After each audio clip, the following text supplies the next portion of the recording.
American Islamic College, a place where knowledge becomes transformation. Your support moves the mission forward in the work and in the world. This is more than education, it's a calling, because every contribution leads to a life of purpose and impact. So-called scientific miracles of the Quran. And we'll see and then this impacted some people profoundly, like Maurice Bucaille, who looked at the development of the embryo in the womb and read the Quran. It's like the sequences. Nobody could have known this until modern embryology. And we'll read that in Surahs Al-Mu'minun and Al-Hajj if we pause at those verses. But here in verse 30 of Al-Anbiya, it's the cosmos. And so this verse 30, it's been taken to refer to what we today understand as the Big Bang. And just for those who are scientifically minded people, I'm very mindful of the critiques of reading contemporary science into Revelation, because the danger of that is the science. There's two dangers. One is the science keeps changing. So what you today say corresponds to science. Tomorrow, the science will be different. And yesterday was already different and understood differently. And so we have to recognize the contingency in human knowledge. But at least from our current vantage point, what some people have read into this verse number 30 is, do not the unbelievers, this is verse 30 of chapter 21. And again, can we replace unbelievers with a more appropriate word, you think? You both of them say unbelievers and disbelievers. I don't like it. Yeah, it's Kafaru. You want to say ungrateful? Or the deniers, maybe, right? Have those because kafara can mean to deny. The study Quran have those who disbelieve. But I think you need to write. Yeah, no, it doesn't resonate with me, because it's not about belief so much as it is about active opposition and kind of willful misrepresentation, and all of that is part of the. I hear you. And in Surah Luqman, we're going to come to that. I believe it's Surah 31. The kufr, the word that's being translated for disbelief, is actually juxtaposed and contrasted with shukr, gratitude. Yes. And so a kafir, from that point of view, is not an unbeliever, but an ingrate. Yes, an ingrate, exactly. Right. Yeah. So your point's well taken. Let's read ingrate. Yeah, do not the ingrates. Good. Yeah. Good. Do not the ingrates. Do not those who are ungrateful to their Lord, right? Or who are ungrateful. Do not the ingrates see that the heavens and the earth were joined together as if one unit of creation before we clove them asunder. We made from water every living thing. وَجَعَلْنَا مِنَ الْمَاءِ كُلَّ شَيْءٍ حَيٍّ. Will they not then believe? Will they not then believe? Right. And so our contemporary scientific knowledge can almost, read this and say, but of course, this is a miracle of divine revelation. But it's pretty amazing. It's pretty amazing. Everything is made from water. And we know that the planets, the Goldilocks zones, the Earth-like planets for which we're searching throughout the galaxy, are those that have the capacity for liquid water.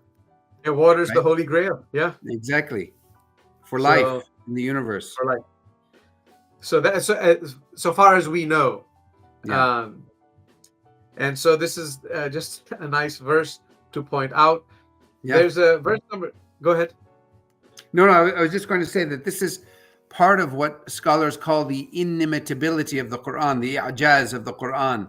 That not only is it the style of the Quran which cannot be imitated, but it's also the contents of the Quran, and some of which the more scientifically minded scholars say some of those meanings that we can't even unlock or appreciate until we've evolved to a certain level scientific literacy and only then will certain verses really leap out and speak to us in this way. But these are both incredible references. Go ahead, Sidi.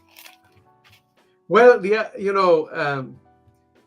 other interesting, just on human nature, a different aspect of it, verse 37, man is a creature of haste. And this is being told to us in light of the prophet is saying, well, the punishment is coming, right? And be prepared. And the people are saying, oh, come on, bring it if you're truthful, right? And we're always kind of like in a hurry. And in the grand scheme of things, I mean, right now we know, if you look at big history, I'm thinking of another surah that comes later on. I'll read the Arabic because it's just, I love the way the Arabic sounds. And then هل أتى على الإنسان حين من الدهر لم يكن شيئا مذكورا. Like, has there not come on mankind, humankind, a time when he was a thing not to be mentioned? And if you look in the scale of big history, like, we've been around for less than a blip. Like, if you put the history of the Earth on a 24-hour clock, human beings have been there for less than 2 seconds. And so, what are you, just chill out, things will come, the promise will be fulfilled, and don't hasten it. But we are creatures of haste. And this is why patience is so important. Anyways, that's man is a creature of haste. Soon enough, I will show you my signs. Then he will not ask me to hasten them. Like, you should be thankful that the judgment hasn't come, especially if you're kind of in this situation of ingratitude. So take this time as a blessing and see if you can reflect and come to a different place. Yeah. Well, there's the story of Ibrahim. Speaking of creature of haste, I'm looking at the clock and I'm moving forward. Okay. Oh, I know you love. yes. There's a fatigue that sometimes, and so we're not creatures of haste tonight. But yeah, it's interesting. The people often will pause and ask, right? So why would we hear the story of Iblis so many times in the Quran? Why would we hear the story of Abraham told slightly differently in each context? Why would we hear the stories of Jesus and his mother Maryam? Why would we hear those stories? Why would they be coming back again and again? And Noah and all of the messengers. It's a really interesting feature within the Quran, because the Quran again is not, except for the story of Joseph, right? It's not telling us the whole sustained story. It's more like it's in the middle of a spiritual teaching, and then it just kind of zooms in and it highlights the story, or the story of Abraham. And so here we are again with Abraham. And one thing that I noticed that I'd never noticed before, Mahan, in Surah Maryam, in the Surah of Mary, both John and Jesus are praised for their piety toward their parents, the reverence that they have for their parents. And Ibrahim, upon him be peace, he's the child in Surah Maryam who's like disputing with his father.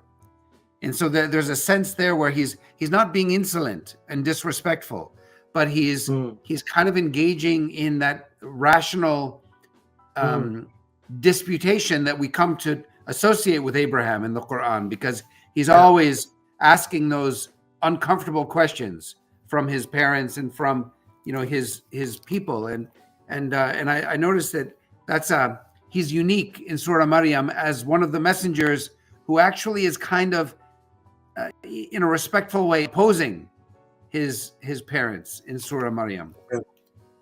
Yeah, and actually in this surah here, the prophets, it's out in the open, his opposition. And so the story begins in verse 51. We bestowed aforetime on Abraham his rectitude of conduct and well were we acquainted with him.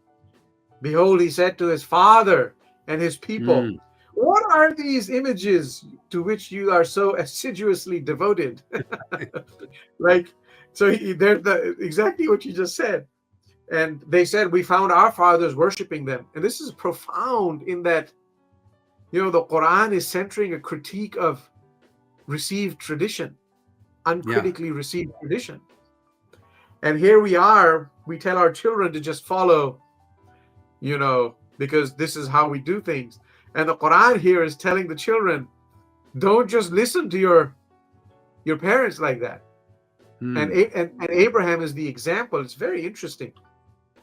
And so we found our fathers worshiping them. Should I just read the story? Because it's a interesting story. Because and it's also an interesting reflection of exactly what the pre-Islamic Arabs said to Muhammad when he was Right. proposing that they give up all these idols and these traditions, and they said the exact same thing to him.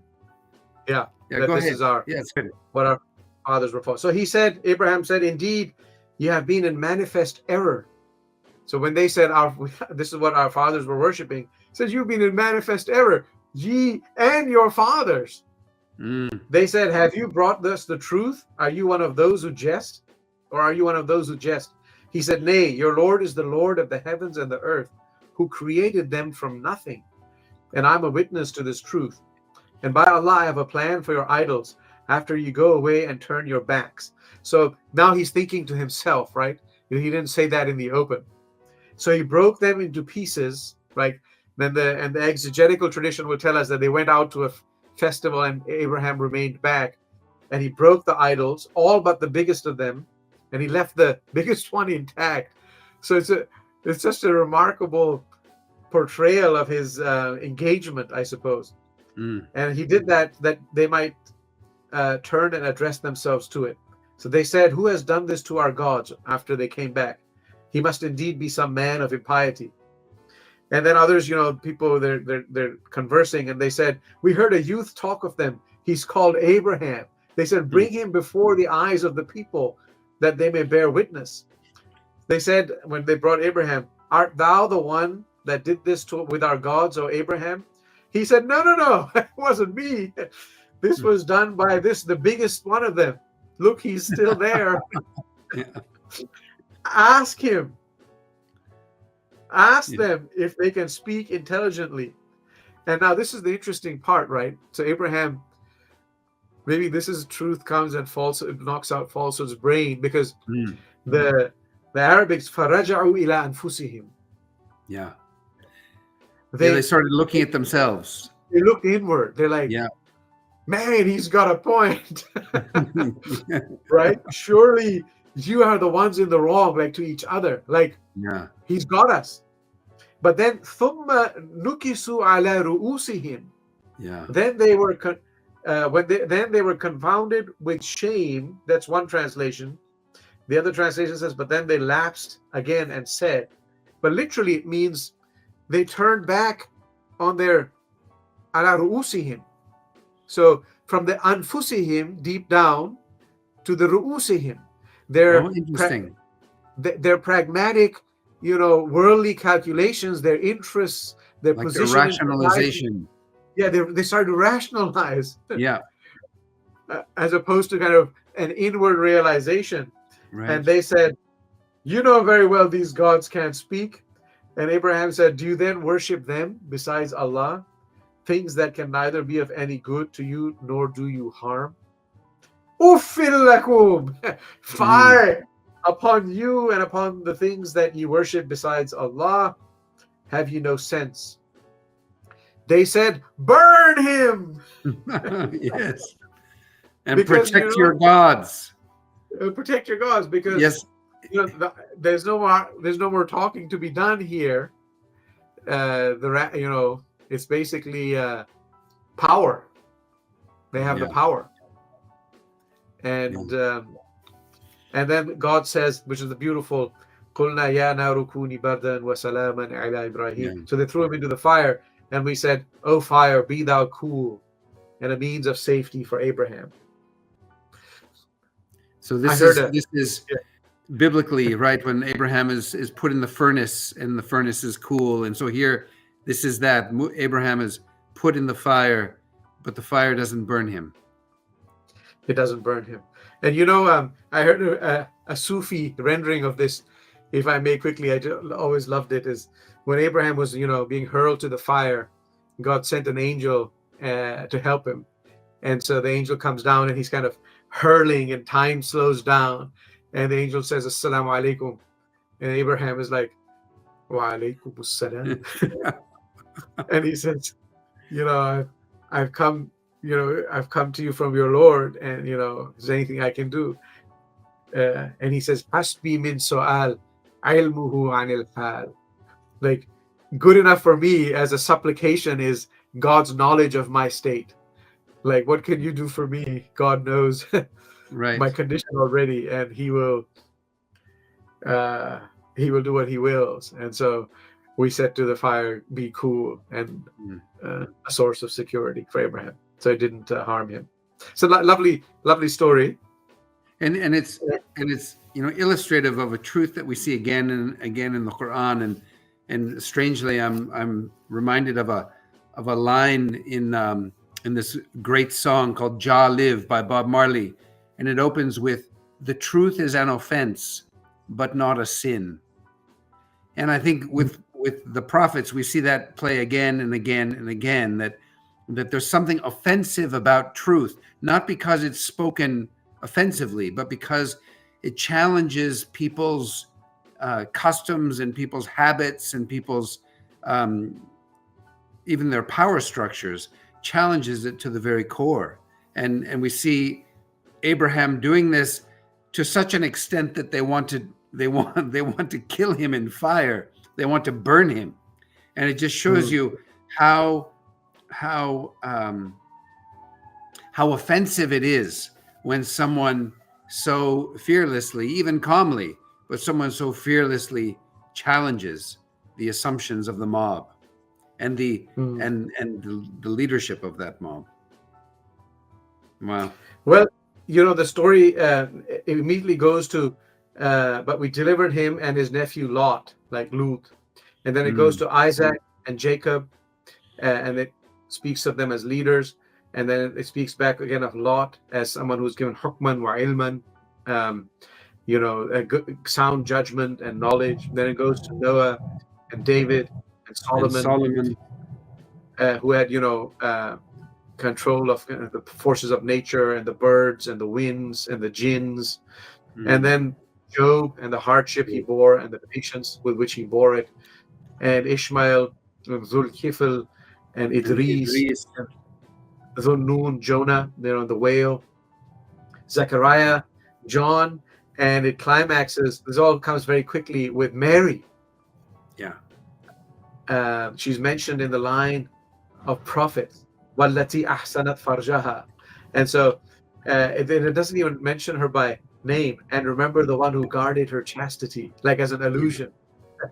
We breathed into her of our spirit, and we made her and her son a sign for all peoples. Verily, this community of yours is one single community. Yeah.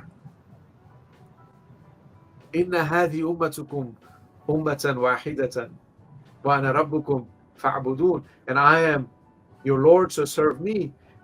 Yeah. Wa taqatta'u amrahum bainahum. But they have torn their unity apart. But later generations cut off their affair of unity one from another. This is almost, to me, it sounds very perennialist, if I can use that term. That why don't you explain what that term signifies? I use it cautiously. The idea that all of these traditions are still as true, and if you adopt any one of them fully, that you will climb the mountain perhaps from a different side, but reach the same summit from any direction. And deep down, they're harboring the similar truths. But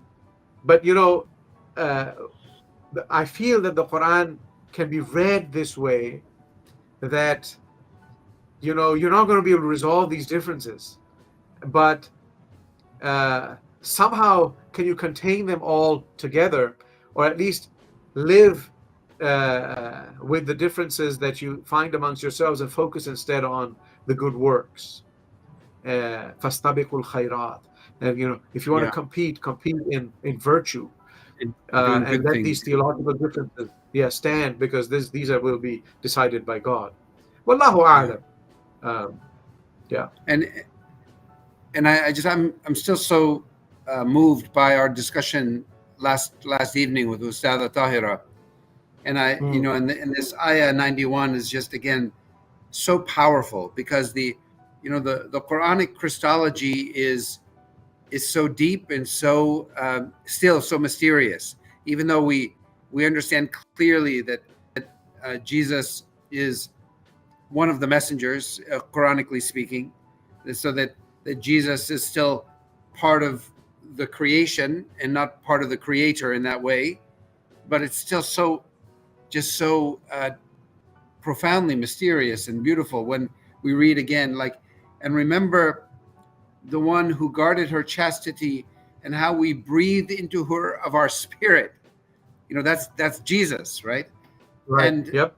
made her and her son an ayah, a sign. And every verse of the Quran is an ayah. And everything in nature that points to God is an ayah, a sign for all the worlds, not even for all peoples, but for all the worlds. And it's again, I just we could have spent all 30 nights of Ramadan just on this one topic, but it's something which comes back to us again and reminds us of the profundity of the conversation we had last night when we were talking about Surah Maryam. No, it's wow. And I love this idea that you pointed out here, this Quranic idea that after we've gone through this sort of this litany of all the prophets, in brief, it's all sped up here, but that this is just a single ummah, a single community. Yeah. And if the prophets are a single community, then those of us who follow them, doesn't matter which one we follow, should therefore live as a single community. It makes sense. Yeah. But we're far from that these days. Yeah, I feel there's somewhat of a beckoning there. Yeah, see, we are in big trouble because we're falling even further behind. So we're not going to get into. It's okay. We're not going to get into Surah Al-Hajj. We'll leave that for tomorrow. But I really want to close, if it's okay, with these 3 ayat at the end of Al-Anbiya here. Okay. So okay. One is 104. Okay. This is a counterpart to that verse that talked about the Big Bang, like the heavens and the earth were joined and we split them. Now this is the Big Crunch. It's one of the theories. It's actually being dismissed right now. I think they're saying the universe the expansion is accelerating, but for a time there was a theory that it's expanding and it's kind of in perfect balance, and it's possible that it will slow down and then fold up onto itself. And that's so. Look at this verse. The day that we roll up the heavens like a scroll, rolled up for books. Yeah. So it's coming back, completed. Even as we produce the first creation, so shall we produce a new one. A promise we have undertaken, truly shall we fulfill it. So just a mysterious allusion to, a kind of cyclical, heavens rolling up and then splitting asunder. It's a very interesting imagery here on creation. And then, given that we've talked about the Holy Land and the conflict in the Holy Land when we started, these are important verses. 105, we wrote in the Psalms. Right? Before this, we wrote in the Psalms after the message given to Moses. My servants, the righteous, shall inherit the earth. Innal arda yarithuha ibadiya salihun. And, this is a reminder to everybody, to the Jewish peoples, to the Muslims, to the Christians, be righteous. Don't transgress. even in conflict, and have faith in God, and be like the better of the two sons of Adam, right? In this age of indiscriminate violence. And so we really need to take a step back. And I feel that that is, calling out to us here, that the earth will be inherited by my righteous servants. Yeah. And verily, in this Quran is a message for people who would truly worship God, the servants of God. Yeah. And then this beautiful verse. Yeah. Here's the verse. I cede it to you. No. And we have sent you as nothing except as a mercy to all the worlds. This is the Prophet. That's the Prophet. We have sent you as nothing but a mercy to all the worlds, to everyone and to everything. Yeah. Wow. Or we have only sent you as a mercy. Yes, that's another way. Yeah. Yeah. It can be read both ways. Yes, yeah. But it And means so- that, yeah. Yeah. Go ahead. Now, we were just talking about mercy last night at John Carroll University in Cleveland. And, we've I don't know if we've talked enough about it here, but this idea that God has written, mercy upon God's self, so that our concept of divinity, meaning that nothing in this religion can happen, it cannot be understood properly without that hermeneutic key, as we've talked about, of mercy. But now the Prophet himself, the entirety of his prophetic message is distilled in this one line, that we've only sent you as an embodiment of that same rahmah, that same mercy and love to everyone and to everything. Yeah, that's the essence. If someone were to ask me, like, what's your religion about? This is the line I would. This is the line. And the first hadith that we're taught, al-musalsal bil-awwaliyah, ar-rahimuna yarhamuhumur rahman. So the ar-rahimun, those who show mercy. Those who show mercy, yarhamuhumur rahman, are shown mercy to by God. Yeah. Irhamu man fil ard, have mercy on those upon the earth. Yarhamkum man fis sama, and the one who is in the heavens will have mercy upon you. Amen. So may it be so. May it be so. Yes. What a beautiful way to end this evening. Thank you, Mahan. Thank you, Dr. Good to be with you. Good to be with you, and thank you all all of you who are joining either in real time or in unreal time. We are grateful to be celebrating the Quran and giving the Quran its due on these blessed nights of Ramadan with you. So, thank you all. Thank you. Okay. Subhanak Allahumma wa bihamdik. Nashhadu an la ilaha illa ant, nastaghfiruka wa natubu ilayk. The glory be to you and all praise. We testify that there is no God except for you. We seek your forgiveness and turn to you in repentance. Amen. Beautiful. Assalamu alaikum. Assalamu alaikum wa rahmatullahi. Earn your fully accredited MA in Islamic Studies in as little as 1 year and start as early as this spring. If you've done Alamiya, studied at a Darul Uloom, or gone deep in traditional seminary life, but nobody's giving you credit for it in the academic world, this is your bridge from classical Islamic learning to recognized credentials.